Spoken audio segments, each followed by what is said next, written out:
好啦，咁呢度仔咧，而家咧喺呢個係啟德一個咧係新嘅居屋樓盤啦。咁啊，之前都做過一間噶啦，咁而家咧再收一間。咁呢度係啟盈苑，咁呢度咧係 A 座280尺。咁啊，我哋成日都講緊咧叫2至3人單位啦。咁啊，廚房、廁所喺晒呢邊呢一個位置。咁啊，屋主啱啱驗完樓，咁我哋睇睇啦。咁啊，質素方面咧係都唔差，起碼冇 check 到話漏水啦，各樣嘅現象啦嚇。咁啊好多濕濕碎碎嘅嘢，其實咧裝修我哋咧都係會幫手咧係跟進執一執翻嘅。咁呢個係廁所嚟㗎啦。咁啊呢個位置咧擺係雪櫃加鞋櫃啦。咁入門口呢度啦，咁我哋地下啦畫晒線㗎啦今日。咁啊間一個房啦。咁呢度咧有一個2米幾嘅巨廳。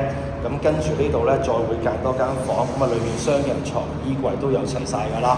咁啊睇下個景觀先。嗱，景觀方面啦，暫時咧就一般啦，因為始終起緊樓啦嚇，周邊附近嚇。咁啊，但係喺啟德買得樓嘅，好老實講啦，咁啊真係冇得輸㗎啦嚇。